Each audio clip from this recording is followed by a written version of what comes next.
Hey, what's up, guys? I'm back. I'm back making YouTube videos. I know. Thank you guys so much. I know I'm amazing. I'm great. I'm awesome.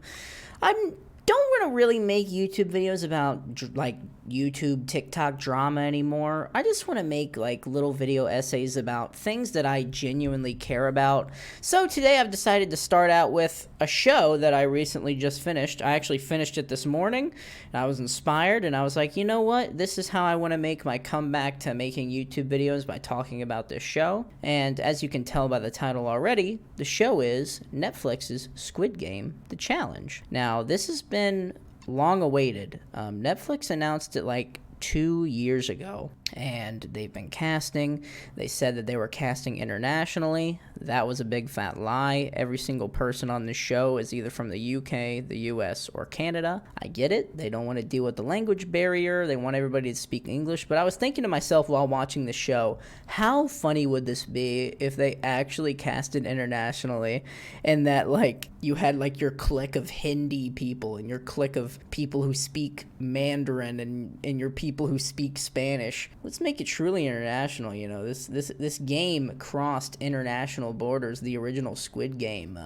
So it'd be funny to kind of incorporate that. I think there was like 4 Asian people out of the 456 that were casted on this show. So good for those Asian people who made it on. But none of them were main characters. It's funny how the game is Squid Game, and yet not really one person who was featured the entire time as like a main character or main contender was Asian, until the final few episodes where one Asian emerges. But we'll get to that when we get to the final episodes. It's one of the problems I have with this show.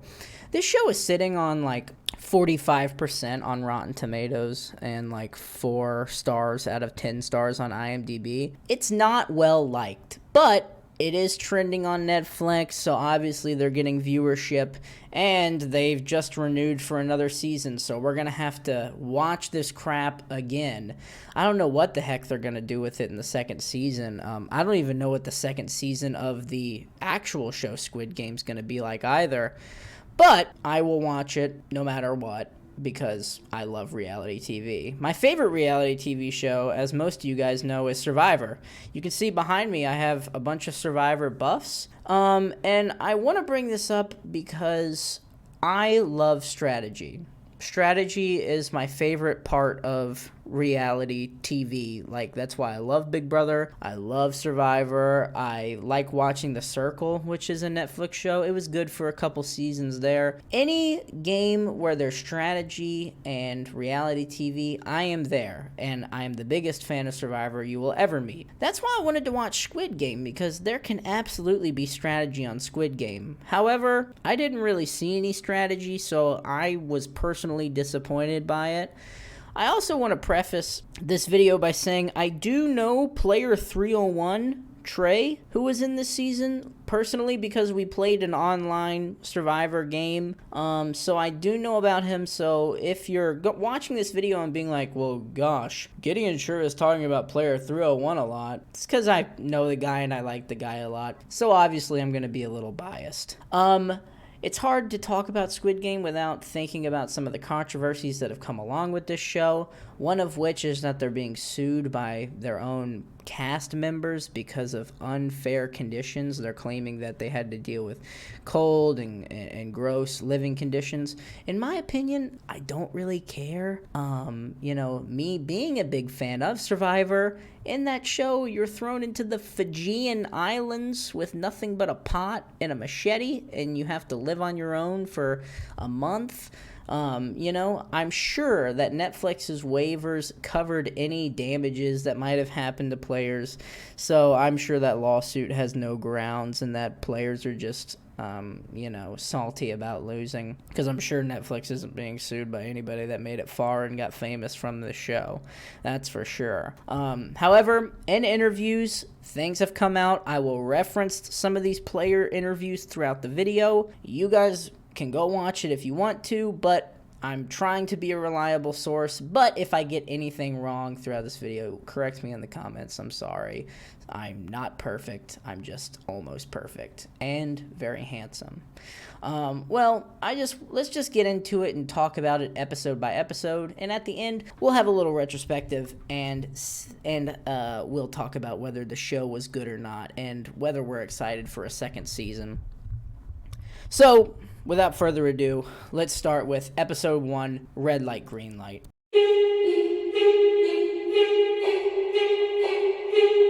I actually thought this was a strong opening episode. It made me really excited to watch this season. 4 minutes in to the game, and we're already playing our first challenge, Red Light, Green Light, which is iconic. I think the set looks great, and I was really interested to see, and you'll hear me reference this throughout this video, how they would edit the season. Because a big part of a TV show being good is the editing. And with 456 cast members, it's going to be very hard to edit and include everyone. So I was interested to see who they picked out, who they decided to focus on, and how far those people would go. I wanted to be able to follow the person that one's journey from episode 1, and that did not happen. That is my main problem with this show, is I think they did not do a great job of editing the cast members.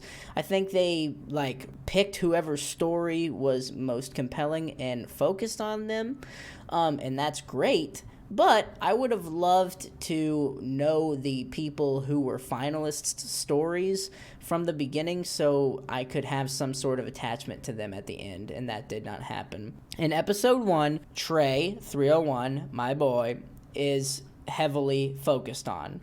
Also, they establish a villain, player 432, Brighton.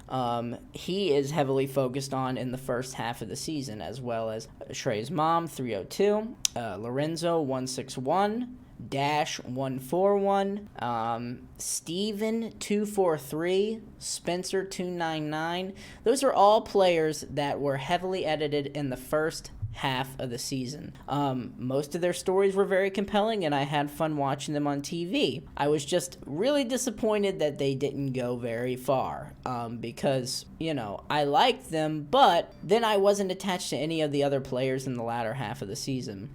Anyways, that's a thing to worry about in the next episodes. We're talking about episode 1 right now. And in episode 1, what they don't show on Squid Game The Challenge is that Red Light, Green Light, according to cast interviews, lasted around 8 hours. Apparently, Netflix did not think about how long it would take for them to get their cinematic shots to all the players, because they would have them run, they would have them stop, they would stop the 5-minute timer, they would go out, get their shots, and then come back in. This is one of the many reasons that Mr. Beast's Squid Games is supreme. If you guys don't know, when the actual hype of Squid Games was here, Mr. Beast did a 30-minute video where he did Squid Games in real life, and it is better than Netflix's 10-episode, 50-minute season. Sorry, I'm saying it. Because Mr. Beast's felt more real.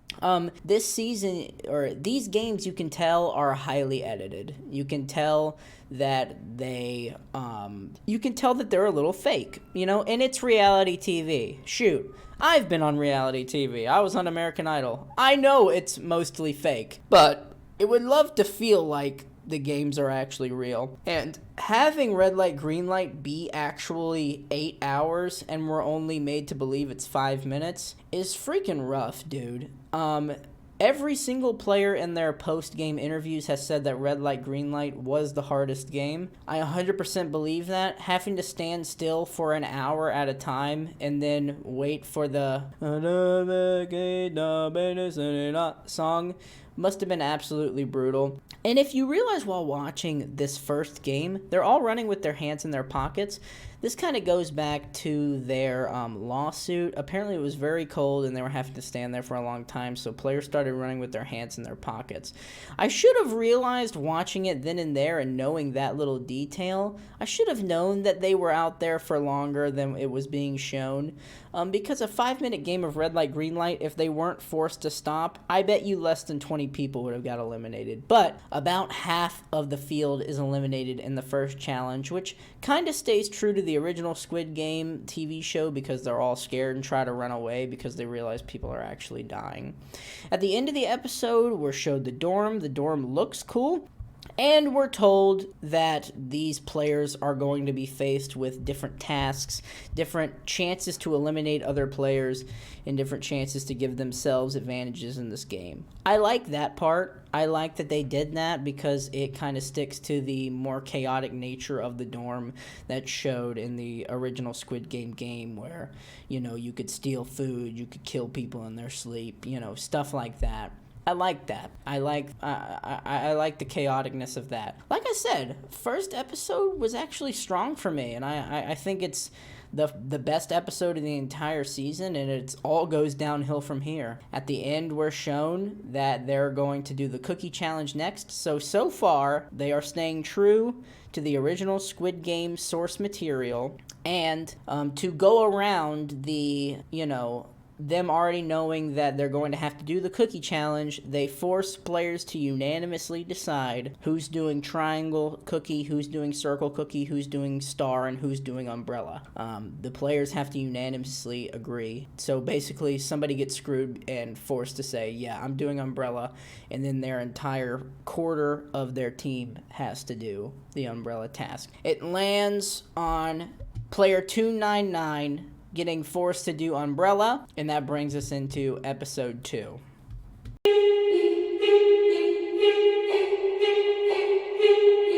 I can't talk about episode 2 without talking about player 299. Player 299, it's hard to tell if that guy's, actually being for real or is just playing for the camera. I'm going to give him the benefit of the doubt and say I hope he was being real and genuine, but holy cow, this guy is a freaking wuss. It's okay to pick umbrella. If I was in their situation, you guys know I love strategy, and strategically, I would just say, hey, for the entire 4 minutes that they're deciding, I would say, I'm not picking umbrella. Is it worth you guys going home? But if there was 20 seconds left, I would absolutely go over to umbrella and choose it. Because I personally don't want to go home. The only person's game who matters is mine, So I will do whatever to pick the right thing and keep myself in the game. I don't care if my team is mad at me. So I don't understand why 299 was so pressed. Obviously, he was very pressed later on when his cookie broke and he had a full-on panic attack. Which brings up another point that I have, and a problem that I have with this TV show is the player deaths. Obviously, players are not getting actually killed. They have a little ink pack on their chest that explodes when they get eliminated, but you can tell that the directors have told them to act dead. I don't fully understand why the directors told them to do that. I do think it looks a little bit weird, because they're not dead and they're just laying on the ground breathing. It just feels a little childish, which I guess it is a game, but I feel like there's a better way to do that, maybe just, have them leave, like they did have to, that's another reason I was confused. When players got eliminated in the dorm, they would just walk out. I'm like, why not just have the players walk out, or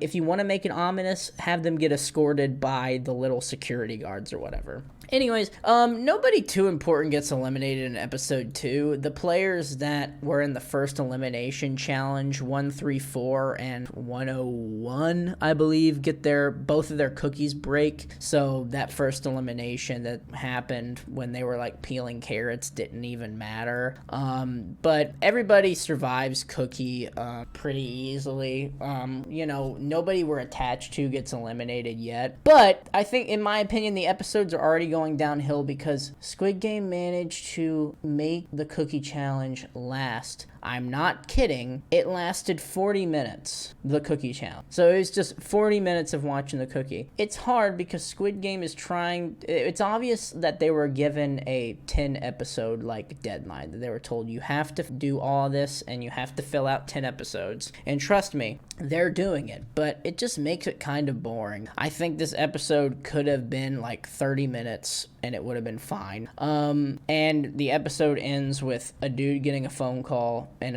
another elimination challenge ensues. Already the episodes are going downhill.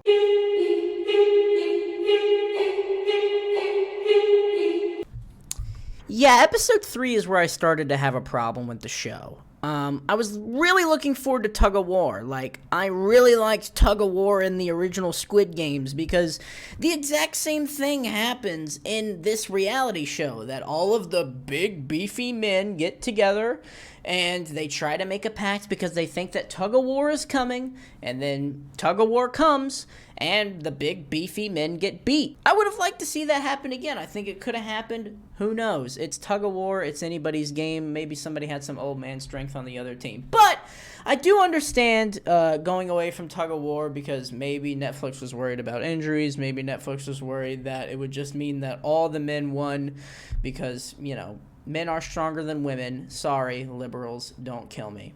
But the game that they decided to play instead, I don't know if I like it.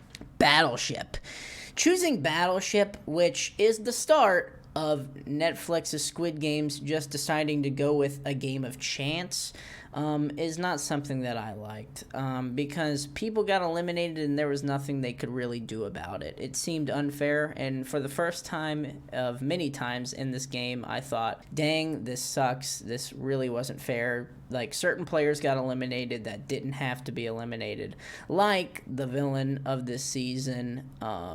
What's his freaking number? What's his number? He was I think it's 432. Yeah, player 432. He gets eliminated. So the villain of the season, the big opposing force, is finally gone because he gets eliminated in freaking Battleship, which sucks so bad. It's so annoying. But with Battleship came, I think, the greatest introduction to a player in this entire season. When we were introduced to the fan favorite, number 18, B. I think she had the greatest introduction of anybody in this entire game.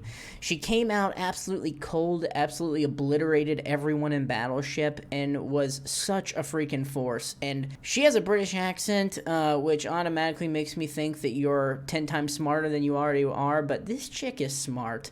She came out and the first thing she said was accurately predicting what the other team would do, and then absolutely decimating the other team. She said, I'm a gamer, I'm here to game. And that's exactly what I wanted on this freaking show. I wanted people who wanted to come to play hard, to win the money, and to game, because it's a game. You know, stop trying to get along and pick daisies with all the other people. Actually try to have some strategy and win this thing. And that's why I really like B. And she's a pretty good part of the season moving forward. She lasts a good while, and that was the best thing to come out of episode 3 for me, was her introduction. Like I said, there's that big elimination of 432 the villain, but we move forward, and everybody that we like gets to stay another day. There's also that big moment where the Gambu gang, which is this group of men that decided to call themselves the Gambu gang, were all on a team, and they didn't know what ship to pick, and they really only had one turn left, and they all rely on the old guy, Greg, I think is his name. They all rely on player 232, and he gets it right, and that was another good moment of the episode. Again, I don't really like that they derived from the material, not going with Tug of War. I feel like they could have picked something better, but still a decent episode, and all of our players that we like are still in the game. So it was okay, but it has started going downhill from episode 1.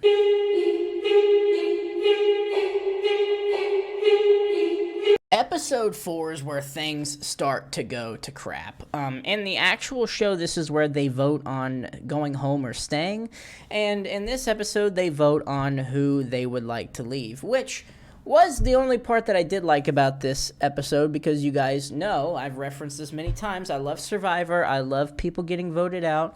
And so they decided to vote people off. And everybody that went home was pretty unlikable. I was happy with it. Nothing really made me too mad about who got voted out. There were some funny moments where the French guy goes up to 302 because he's salty. It made no sense. And can we talk about his outfit? I had no idea he dressed like that in real life. He looks like a freaking idiot. However, my big problem comes with everything before. We have this really nice moment with 232 and 243 where they're playing the original game where they slap the envelopes on the ground. We're very happy with them. 232 is given an advantage, which is just a chocolate bar, but then we find out that people are getting elimination and elimination advantages and disadvantages in this game, which is where everything starts to go downhill, and I officially hate my first player, which is 229, because she eliminates both 232 and 243, which were probably the fan favorites up to this point. Netflix did a good job of getting me attached to them, but now they're gone and we're not even halfway through the season. But at least it gave me somebody new to root against, because we didn't really have that since episode 3. You know, I feel bad because I spent 2 minutes talking about episode 4, but it's like nothing happens in episode 4. It's literally 50 minutes of boring nothing talking, and there's no games that happen. It's just an elimination round. There's no games that's played. That's the problem with making these freaking episodes so long, is it's so boring. Oh my gosh, give me a break. Anyways, all these players get eliminated that we have no idea who they are. 229 gets the opportunity to eliminate 2 people, and she takes it by eliminating the fan favorites, like I said. And yes, I do not like her. It was annoying to see, and so most people on Twitter, from what I saw when I was watching this live, were like, well, we just hope she's next. Once again, though, this episode, no game is played. There's nothing. We aren't introduced to any game at all. This is now 2 50-minute episodes of Squid Games where we haven't been shown an actual game. It's just been them in the freaking dorms talking to each other. Come on, guys. It's annoying. I don't want to see it. I just want to get to the games. I'm telling you, this Squid Games Netflix show could have been 6 episodes, and it would have been a lot better because everything would have been condensed and we would have had a game every episode. But no. At the end, it's revealed that we're going to play marbles, and the big twist is that they didn't know marbles was coming, which, how do you not know that marbles is coming, guys? I really wish that people were smarter. I really wish that people, we could get a chance to see people strategizing and how people are thinking, but Netflix decides that that's not important for us to see. Trey and his mother decide to get a picnic together, but in the picnic basket is the marble. We find out that those are the pairings for marbles, and you guys know how marbles in Squid Game works, that the other player will try to eliminate the other player pairing, so that's the big whoop of that episode. But once again, no game, nothing really happened, so we've now had 2 straight episodes of absolute dookie, but at least there's something to look forward to with marbles.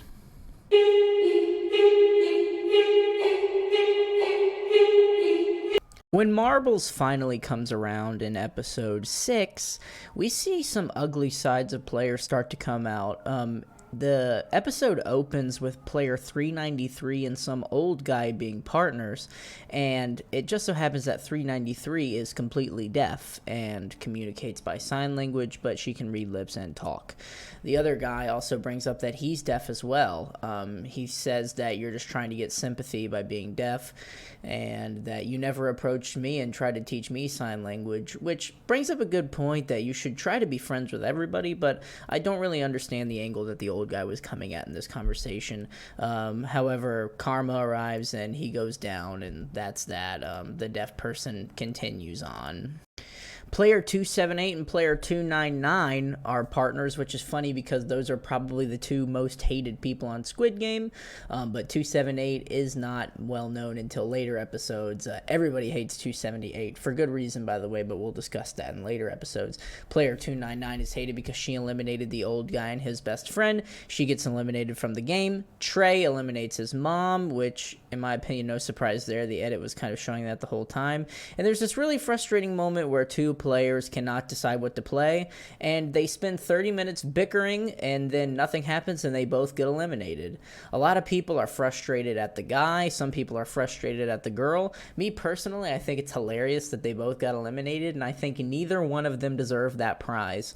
It was super frustrating to watch both of them, and both of them were stubborn, and both of them deserved to lose. Sorry. Marbles ends about halfway through the episode. There's some discussion in the pods, but nothing else happens. It's really just 30 minutes of Marbles, and then the rest of the episode is pretty slow. Marbles was a good step up from the past two episodes. I think it was a big improvement in quality, but still the episodes are dragging. The episodes end just them talking in the pods, and that's it. Also, I do want to mention in these episodes, the notion of a all-girls alliance comes out, which they wish that they could be the Black Widow Brigade from Survivor. If you guys don't know what I'm referencing, go watch Survivor. It's the only time in reality TV an all-girls alliance has worked and been effective.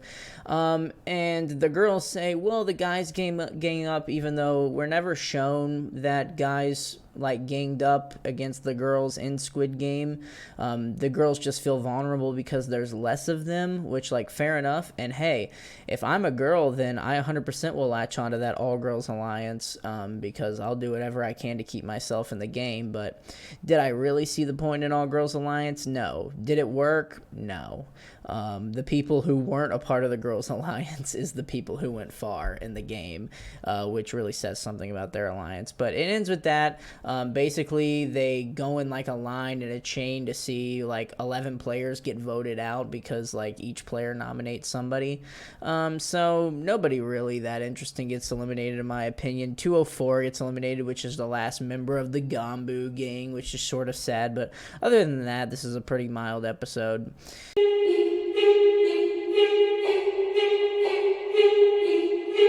Episode 7 comes, and it's a bunch of nothing. We know what's coming, that it's going to be Glass Bridge, but Glass Bridge doesn't happen until 30 minutes into the episode, which is, again, super frustrating. It's just more cast interviews of players that we don't really know, and Episode 7 ends with people being on the Glass Bridge. They select each other through a crane machine, which I guess was an okay way of selecting people.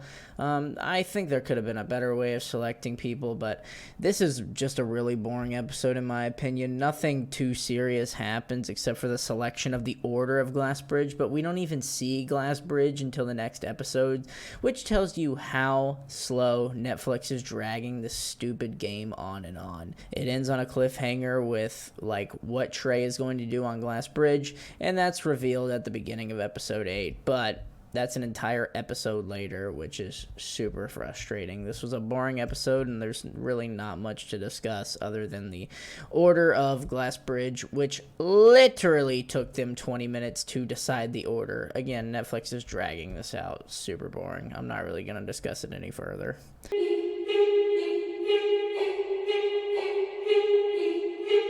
Episode 8. Things finally pick up just a little bit, but we see our golden boy Trey get eliminated because player 278 did not want to move in front of him on the bridge.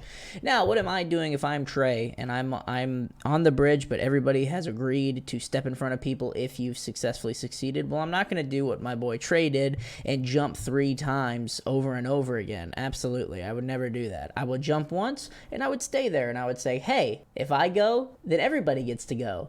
So you guys are either gonna pass me and jump, or we're all gonna stay here and we're all gonna lose $4 million. I would just strong arm them into doing that. Did production allow them to do that? I don't think he can ever discuss that. I would guess that production said, hey man, 278's not going, you gotta jump.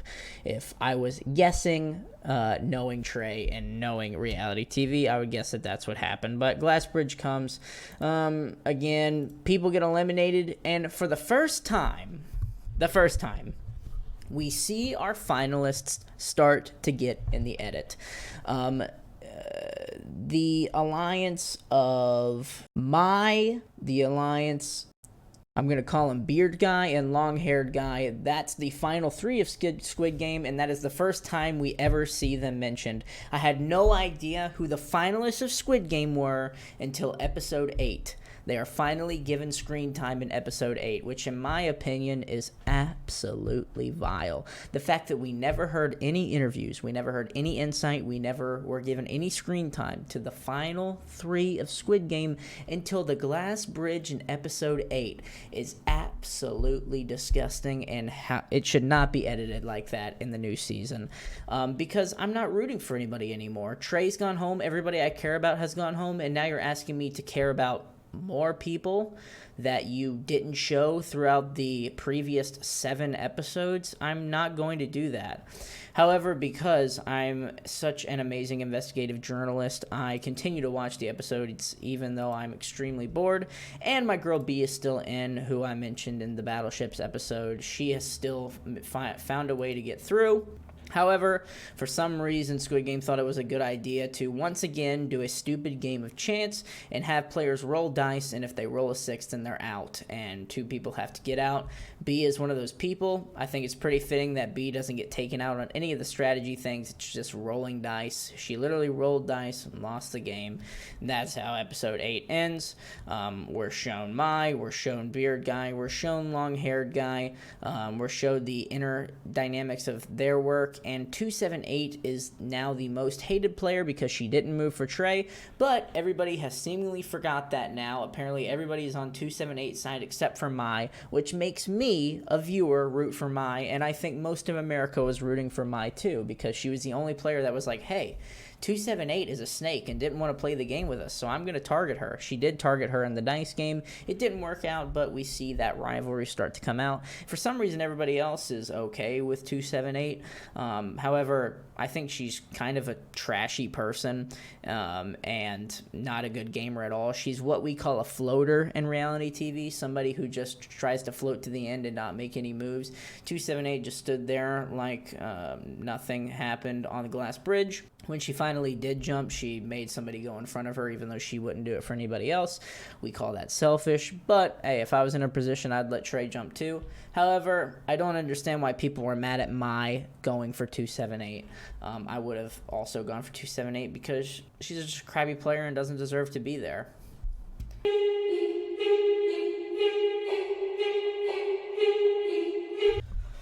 Well, we're on episode 9, and there's still way too many players from Glass Bridge, so Squid Games had to figure out a way to get another episode out, so they just show more boring dorm life, and they show a game called Circle of Trust, where everybody closes their eyes. It's like a game of Duck, Duck, Goose, or Heads Up, 7 Up, I guess, would be more of a thing, and you have to guess who touched you and who put a gift on your desk. This eliminates everybody except for 3 people, and in the process, 278 is taken out, which is super entertaining.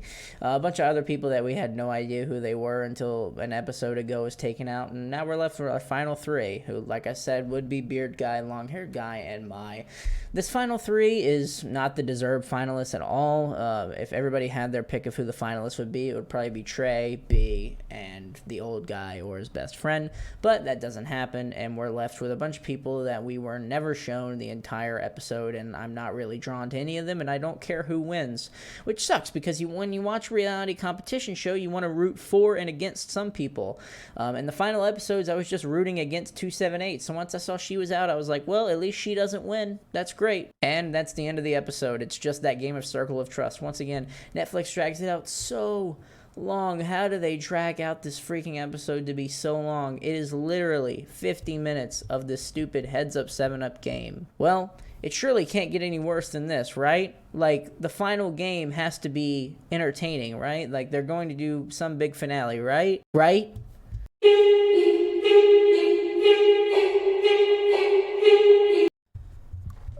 Episode 10 comes around, and I'm not kidding you. They have the dinner with the final 3, like happens in the show, and then they have them each press a button, and whoever's button turns red goes home. Once again, Squid Games with the stupid game of luck deciding who's going home. I just want to see somebody get actually eliminated fairly. Beard guy gets eliminated, everybody else gets to stay. So the final two is long-haired guy and Mai. Me personally, at this point, I'm rooting for Mai because she's shown that she at least has some kind of strategy. And you know, you think you get to the end and it's gonna be Squid Game, right? That's the name of the freaking entire show, Squid Game. So they're gonna end with Squid Game, right? Wrong again. We're gonna end with rock, paper, scissors to decide $4.56 million. Rock, paper, scissors is how it was decided who won. Mai won a bunch of games and got keys to unlock a safe, which rock, paper, scissors is already luck. It's slight skill, but picking out a random key to unlock a safe is not, it's not skill. It's all luck. Mai wins the most amount of games, though, and is the winner of Squid Game. And I officially want to freaking die. This episodes and season were so long, and I hated watching it, and I hate myself for watching it. It was boring, and I don't want to see it again.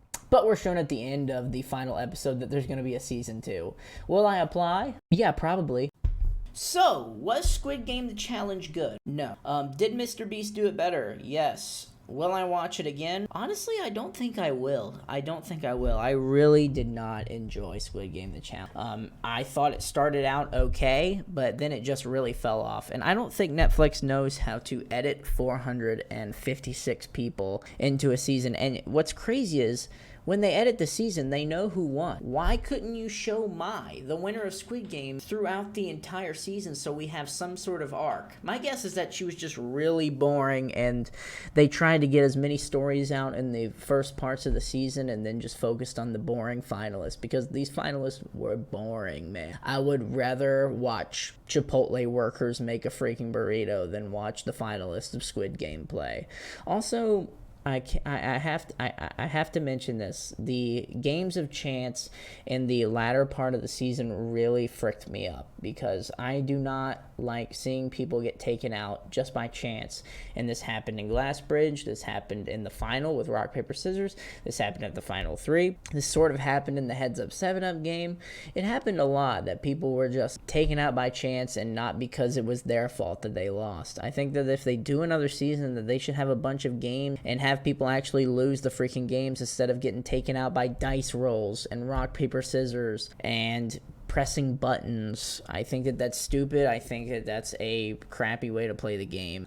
Just have people actually lose, like, in challenges. You know, the name is Squid Game the Challenge. Why can't there be some challenges? It's not Squid Game, let's roll some dice, you know? You know what I would have liked to see? Maybe a game of Split or Steal in the final 2. I don't know if you can do that, or do some sort of version of Squid Game that's not competitive, like, physically. Have them play some sort of, like, paper football version of Squid Game where they slide things, or shuffleboard, or something like that. I would have taken anything over rock, paper, scissors in the finale. It was so frustrating, and I don't know what to say other than Squid Game, please don't do a season 2. Nobody wants this. Nobody wants it, okay? You did it once. Squid Game is already tired, you know? We already had our Squid Game era. This like show came out 2 years after the hype had already happened, so we don't need it again. Anyways, thank you guys for watching. That was my review of the Squid Game and my thoughts on it. I was not a fan, and I would not recommend you watch it if you haven't watched it already. But if you are going to watch it, make sure you support Trey and his mother, because that was really one of the only shining lights of the season. And I'm not just saying that because I know who he is from playing an online game with him like 2 years ago. Thank you guys for watching. If you haven't joined my Discord's in the description. I would really appreciate you joining that. Also, subscribing to my Twitch.